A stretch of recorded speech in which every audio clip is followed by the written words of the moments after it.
Quand vous avez créé un certain nombre d'articles, vous pouvez revenir dessus et vous pouvez bien sûr ajouter de nouvelles informations, notamment lorsque vous commencez par exemple à utiliser des codes barres, etc. Donc je vais retrouver ma liste d'articles à partir du menu Liste.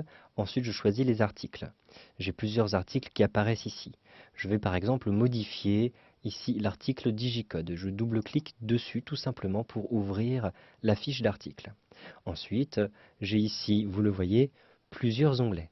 Je vais me rendre dans l'onglet Complément pour ensuite ajouter différentes informations. Par exemple, je peux rajouter ici un code barre, donc le code qui correspond à mon article. Donc je vais ici rentrer le code barre, il s'agit de 978 212 345 6803.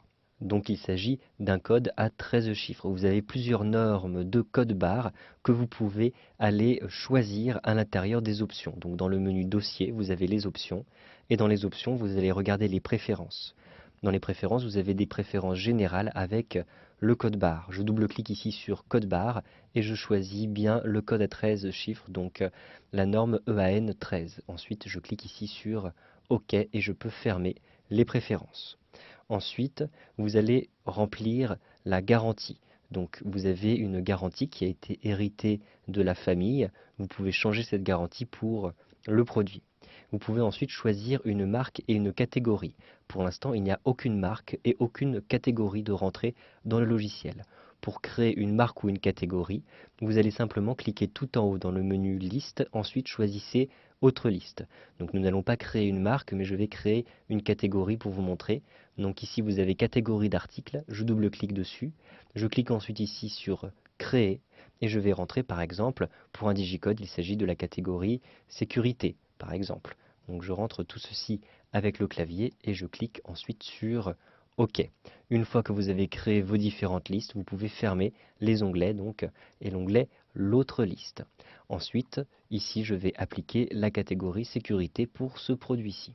Vous pouvez choisir un produit de substitution. Si par exemple vous n'avez plus en stock le produit, donc le digicode, vous pouvez proposer un autre service ou un autre type de digicode et donc vous allez avoir des substituts.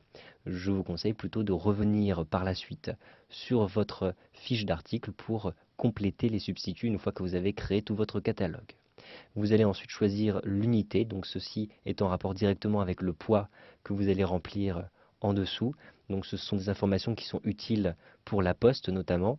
Je vais choisir ici donc l'unité par exemple en grammes et je vais ensuite rentrer le poids net et le poids brut donc à cet endroit-ci. Vous avez la possibilité aussi de choisir une éco-participation. Donc si vous avez une éco-participation sur ce produit-ci, cliquez sur la liste et choisissez le type d'éco-participation que vous avez. Ensuite, cliquez simplement sur OK pour l'attribuer. Vous avez enfin à cet endroit-ci les différents conditionnements, donc le conditionnement de vente et le conditionnement d'achat. Vous avez pu déjà remplir ce conditionnement pour les familles d'articles, mais vous pouvez aussi choisir pour l'article en particulier. Donc le conditionnement de vente, il s'agit par exemple du nombre d'unités que vous vendez en même temps. Donc si vous vendez à l'unité, vous choisissez ici à l'unité. Le conditionnement d'achat, c'est la quantité que vous achetez. Donc je clique ici sur la liste et je vais indiquer par exemple par lot de 10 et vous pouvez choisir ici la quantité que vous allez avoir par colis. Une fois que vous avez rempli ces différentes informations, il vous suffit de cliquer tout en haut ici sur OK et vous avez pu modifier votre fiche d'article. Vous savez donc maintenant comment compléter les informations sur les articles avec Ciel Gestion Commerciale.